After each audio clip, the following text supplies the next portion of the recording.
Ad-du'a'u qabla ta'allum.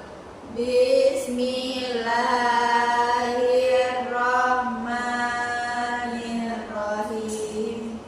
Allahul kafi, Rabbunal kafi, qasadanal kafi, wajadanal kafi, likulil kafi, kafanal kafi, ni'mal kafi, alhamdulillah, hasbunallahu wa ni'mal wakilu, ni'mal maula wa ni'man nasiru, hasbunallahu wa ni'mal wakilu, ni'mal maula wa ni'man nasiru, Rabbana anfa'na bima 'allamtana, Rabbi alimna allazi yanfa'una, Rabbi faqihna wa faqih ahlana wa qarabatin lana fi dinina. Amin amin amin amin amin amin amin amin amin amin amin amin amin rabbal alamin. Baik, sebelum kita memulai pelajaran, Ibu akan absen harian terlebih dahulu.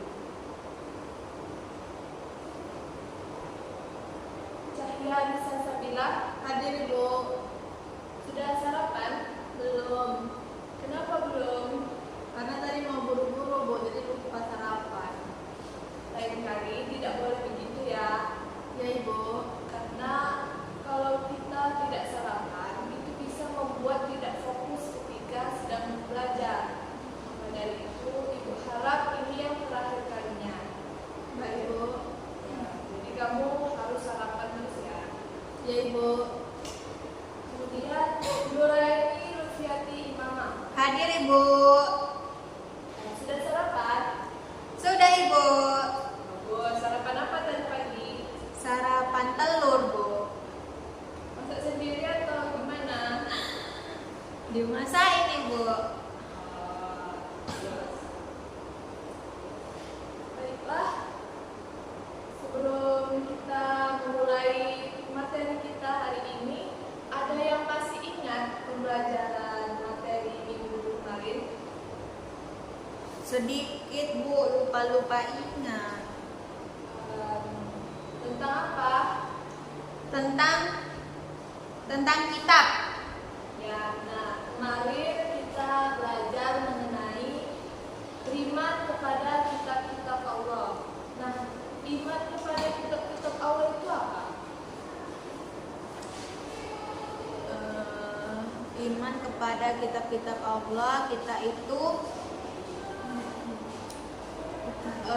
percaya Bu. Ya, percaya. Meyakini. Berarti iman kepada kitab Allah itu adalah meyakini Atau percaya. akan kitab-kitab yang diturunkan oleh Allah kepada Rasulnya yang bertujuan untuk dijadikan pedoman bagi setiap hambanya dan petunjuk agar senantiasa hidup di jalan yang benar.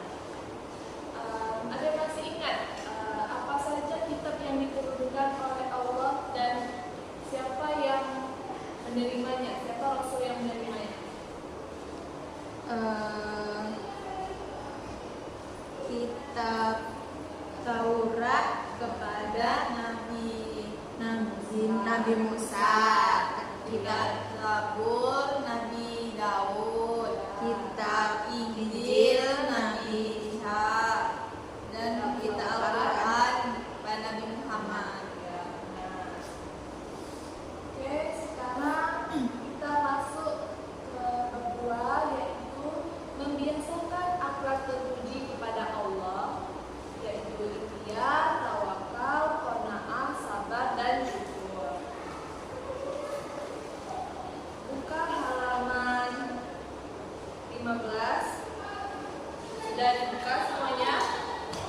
Sudah, Bu. Nah, di sini ada ikhtiar yang pertama. Ikhtiar itu apa sih? Ikhtiar itu adalah memilih. Jadi ikhtiar secara istilah adalah suatu keadaan di mana seorang hamba memilih sesuatu yang dikehendakinya dan kemudian dia akan berusaha dengan keras untuk mendapatkannya. Jadi dapat disimpulkan bahwa ikhtiar itu merupakan suatu usaha yang dilakukan oleh seseorang untuk mencapai keberhasilan, tidak berdiam diri dan berpangku tangan. Dasar perintah ikhtiar itu terdapat dalam surah Awal ayat 11. A'udzubillahi minasyaitonirrajim. Bismillahirrahmanirrahim. Innallaha la yughayyiru ma biqaumin hatta yughayyiru ma bi anfusihim. Yang artinya, sesungguhnya Allah tidak akan mengubah keadaan nasib suatu kaum sehingga mereka mengubah keadaan atau perilaku yang ada pada diri mereka sendiri. Nah, ayat ini menunjukkan bahwa jika seseorang ingin mendapatkan suatu keberhasilan dan ingin mengubah masa depannya menjadi lebih baik, maka ia haruslah berusaha keras supaya Allah mengabulkan keinginannya. Nah, ada yang tahu contoh perilaku ikhtiar itu seperti apa? Contohnya seperti misal ada siswa namanya Cahya. Nah, Cahya ini kurang rajin belajar. Setiap ujian dia selalu mendapat nilai yang jelek. Nah, pada suatu hari orang tua Cahya ini menegurnya karena seringkali mendapatkan nilai yang tidak memuaskan. Nah, pada saat itu Cahya menyadari bahwa perilakunya yang malas ini membawa dampak buruk baginya di masa depan. Nah, bahkan ia kemungkinan tidak akan berhasil dalam ujian sekolah. Maka dari itu, setelah kejadian itu, Cahya ini mulai merubahlah kebiasaan belajarnya ini, yang dari awalnya malas menjadi rajin belajar. Dan Cahya setelah merubah perilakunya tersebut, kemudian menjadi siswa yang sangat rajin hingga ia mendapatkan nilai yang memuaskan. Nah, dari cerita ini menggambarkan bahwa seseorang itu yang mempunyai keinginan dan menyertainya dengan usaha yang keras, maka ia akan mendapat suatu keberhasilan. Setiap orang itu pasti akan berhasil jika ia tetap berusaha atau berikhtiar. Nah, ada pun beberapa cara untuk membiasakan perilaku ikhtiar. Itu diantaranya yang pertama, senantiasa memanfaatkan waktu dengan baik untuk memulai usaha yang diinginkan. Kemudian tekun dan amanah dalam berikhtiar. Kemudian beristiqomah dalam berusaha atau berikhtiar. Kemudian senantiasa berdoa kepada Allah supaya diberikan petunjuk menuju keberhasilan. Nah, ada pun dampak positif yang dari perilaku ikhtiar ini. Yang pertama itu mendapatkan kepuasan batin karena dapat mencukupi kebutuhan hidupnya serta mendapat keberhasilan walaupun dengan susah payah. Kemudian terhormat dalam pandangan Allah dan sesama manusia karena sikap dia berusaha yang dimilikinya. Kemudian dapat menerapkan perilaku berhemat dalam membelanjakan harta karena hasil yang dicapai itu merupakan hasil dari usahanya. Selanjutnya tawakal. Tawakal, ada yang tahu arti tawakal? Tawakal itu menyerahkan. Ya, tawakal itu berserah diri, menyerahkan semuanya kepada Allah. Jadi tawakal itu adalah suatu perbuatan berserah diri kepada Allah atau menyerahkan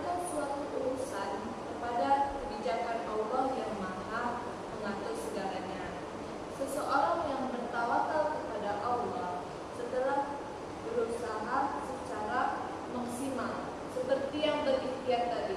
Nah, kita berusaha untuk mencapai sesuatu yang kita inginkan.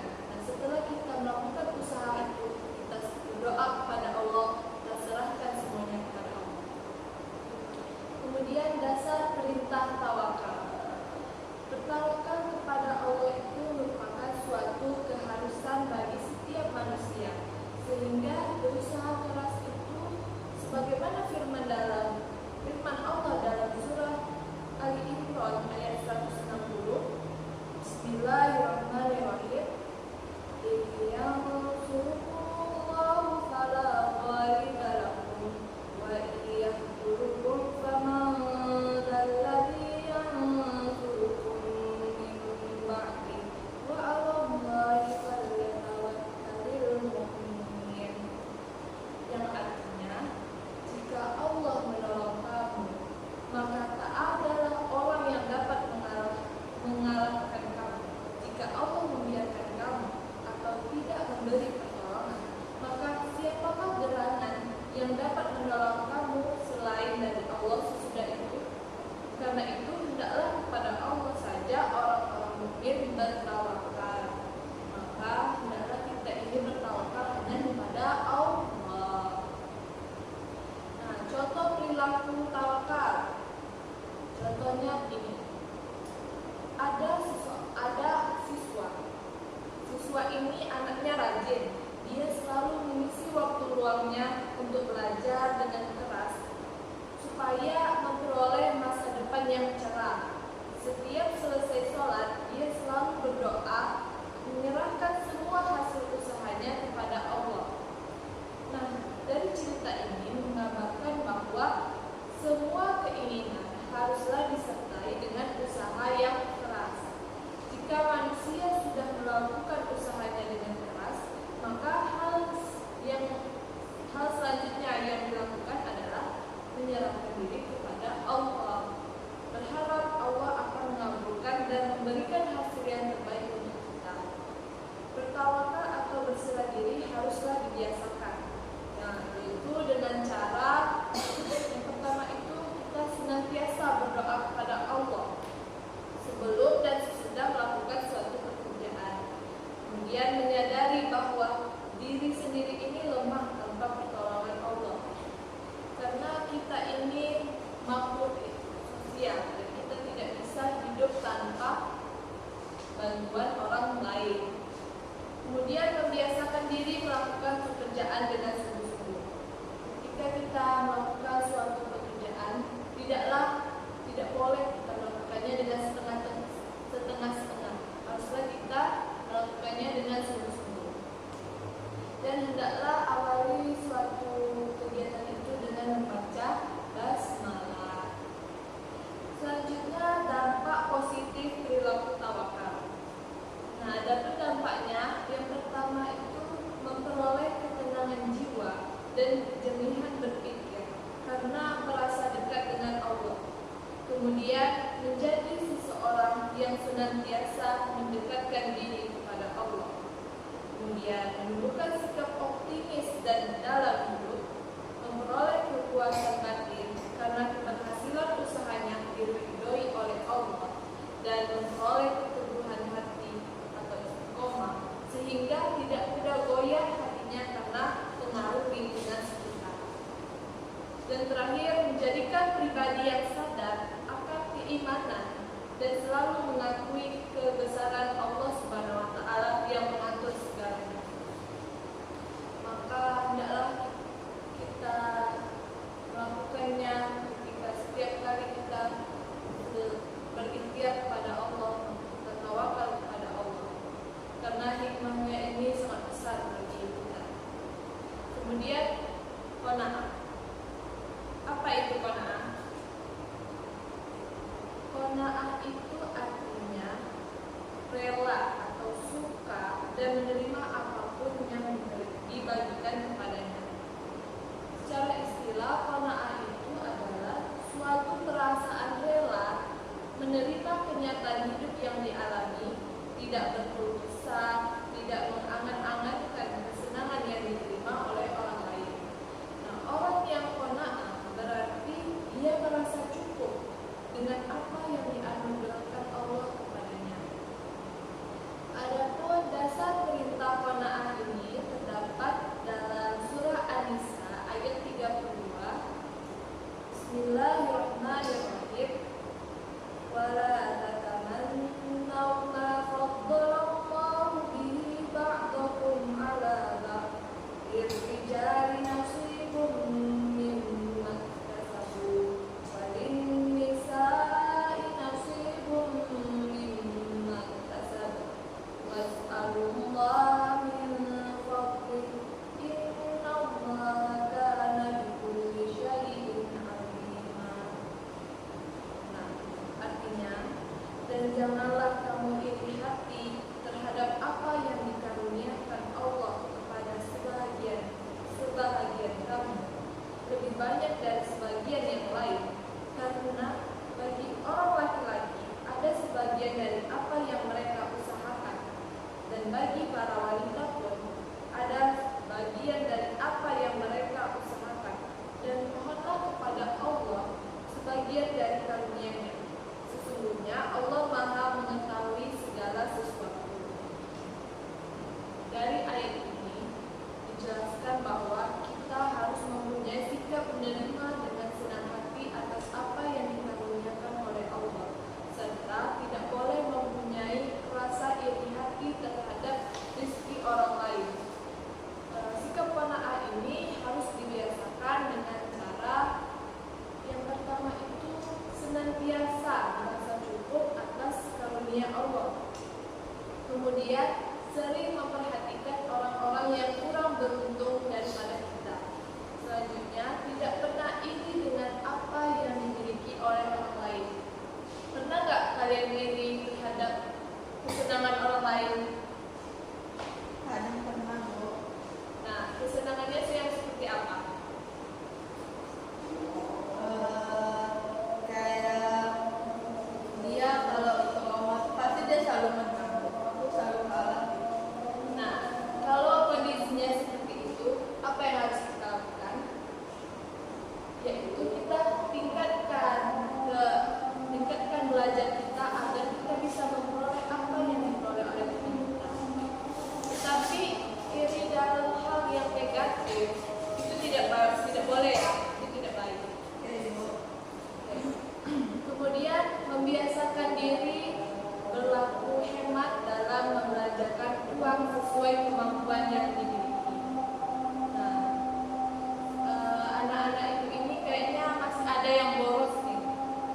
Betul apa betul? Betul. Ini jajan tadi pagi, nanti istirahat ini jajannya berapa nih?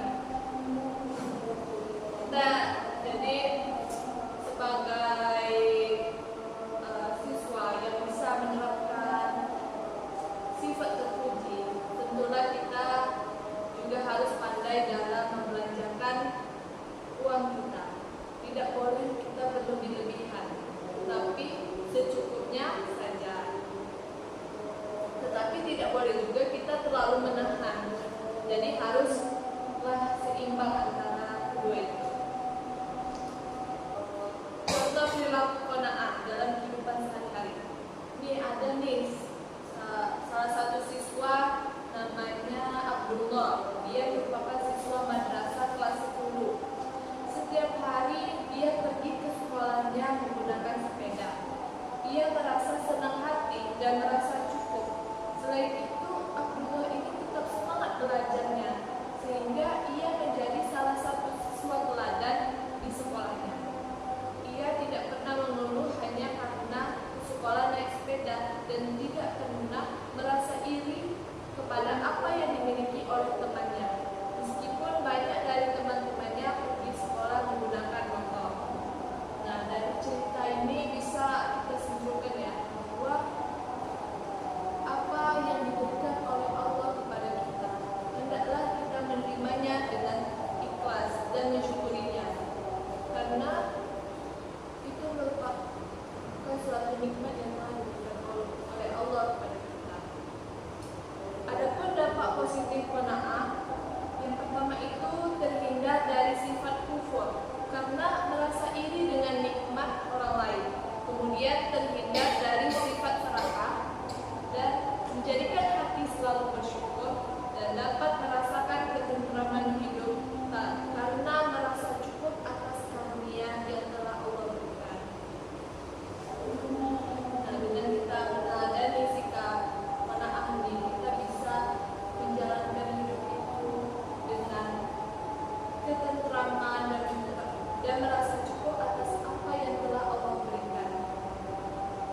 Kemudian sabar.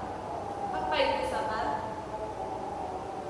Sabar itu, sudahkah kita melaksanakan sabar ini? Sudah, Bu. Sudah. Oke. Sabar ini menahan, tidak mudah emosi, tidak mudah berkeluh kesah. Jadi sabar ini adalah sikap bertahan atas sesuatu yang tidak disukai. Seseorang yang bersikap sabar ini berarti dia mampu menahan rasa marah ataupun jengkel serta menahan perasaan dongkol karena suatu hal yang mengganggunya. Orang yang bersikap sabar tidak akan mudah putus asa dan pandai menjaga diri karena ia mampu menahan ucapan dan perbuatan yang dilarang oleh agama. Walaupun kalian bilang sudah, tapi kayaknya masih ada yang sulit untuk melakukannya. Ketika kalian diberi musibah, apakah kalian bisa mengontrol emosi tersebut? Sudah. Nah, sabar ini memang sulit dilakukan karena menahan dari rasa marah, emosi ketika kita diganggu. Tetapi sabar ini sangatlah besar pahalanya. Imam Al-Ghazali membagi sabar menjadi beberapa macam. Ada yang tahu berapa macam? Nggak tahu, Bu. Tahu. Jadi Imam Al-Ghazali itu membagi sabar itu menjadi 3 macam.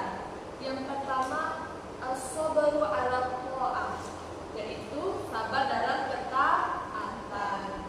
Nah, sabar dalam ketaatan ini maksudnya adalah senantiasa menahan diri untuk tetap beristiqomah dalam menjalankan semua perintah Allah dan menjauhi segala larangannya.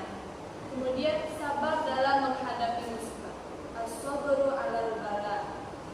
Sabar dalam menghadapi musibah ini maksudnya kuat dan tegar dalam menghadapi ujian dan cobaan dari Allah. Kemudian tetap mendekatkan diri kepada Allah dan menyadari bahwa segala sesuatu itu sudah diatur oleh Allah. Kemudian yang ketiga, as-sabru 'alal maksiyah, sabar dalam maksiat. Sabar dalam maksiat ini maksudnya adalah mampu menahan diri supaya terhindar dari segala macam perbuatan maksiat. Nah, perbuatan maksiat itu seperti apa contohnya? Berbohong. Ya, ada lagi? Pacaran. Nah, itu harus terjadi ya. Oke. Selanjutnya dasar perintah sabar. Dasar perintah sabar ini terdapat dalam Al-Quran surah Al-Baqarah ayat 45. Bismillahirrahmanirrahim. Wasta'inu bis-sabri was-shalah wa innaha lakabiratun illa 'alal khashiyin. Jadikanlah sabar dan salat sebagai penolongmu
dampak positif sabar. Yang pertama itu menjadikan seseorang sebagai pribadi yang tidak mudah emosi. Dan menjadikan seseorang yang senantiasa bersikap dewasa ketika menghadapi masalah. Lalu memiliki hati yang terang karena dipenuhi dengan sikap rela memaafkan, mampu menjaga tali persaudaraan, memiliki banyak teman. Selanjutnya syukur. Syukur itu dalam bahasa Arab syakaro yashkuru syukran, yang artinya terima kasih. Secara istilah, syukur itu adalah berterima kasih kepada Allah atas semua nikmat yang telah diberikan dan yang telah dianugerahkan kepadanya. Jadi terdapat 3 cara untuk bersyukur. Yang pertama, bersyukur dengan hati. Seperti senantiasa mengagungkan Allah atas semua karunia yang telah diberikan, tidak menyekutukannya dengan siapapun. Kemudian bersyukur dengan lisan. Seperti senantiasa mengakui segala kenikmatan yang telah diberikan oleh Allah. Dan bersyukur dengan lisan itu juga bisa dengan cara mengucapkan kalimat thayyibah, seperti ketika kita diberi kesehatan ataupun kenikmatan, kita mengucapkan alhamdulillah. Selanjutnya bersyukur dengan perbuatan, seperti senantiasa menjaga perilaku supaya terhindar dari segala macam perbuatan besar. Nah, seseorang yang mengaku dia bersyukur tetapi dia masih membuang sampah sembarangan, itu belum termasuk bersyukur. Itu hanya bersyukur dengan lisan saja, tetapi tidak diamalkan dengan perbuatan. Karena bersyukur itu haruslah diamalkan dengan hati, lisan, dan perbuatan. Kemudian contoh orang yang berperilaku syukur ini yaitu seperti seseorang yang memiliki gaji yang tidak besar, namun ia dan keluarganya itu selalu bersyukur. Selain itu di hari Jumat ia selalu beramal dan memasukkan uangnya ke kotak amal. Nah, itu merupakan contoh perilaku syukur. Seperti kita diberi kesehatan, kita bersyukur kepada Allah. Kemudian dampak positif syukur ini, yang pertama, menjadikan hati tentram karena senantiasa merasa bahwa nikmat Allah begitu besar terhadap hamba-Nya. Kemudian terhindar dari sifat tamak dan serakah yang dapat menjerumuskan kepada kufur nikmat, dan merasa kebutuhan hidup selalu tercukupi karena hati selalu bersyukur. Nah, inilah pentingnya kita menerapkan sifat terpuji ke dalam kehidupan sehari-hari. Karena dengan kita menerapkan ini, kita bisa menjalani hidup yang dengan lebih baik. Nah, sampai di sini apakah bisa dimengerti? Bisa, Bu.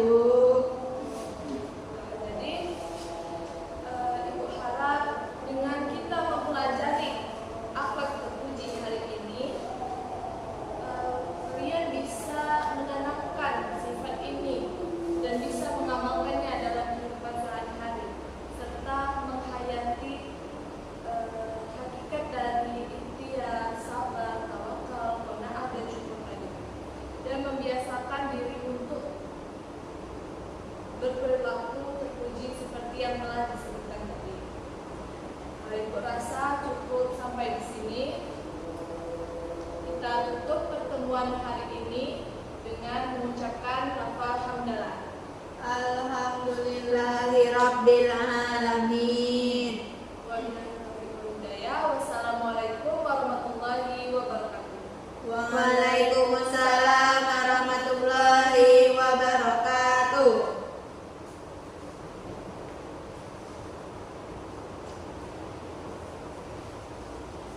Oke, boleh istirahat anak-anak. Terima kasih, Bu.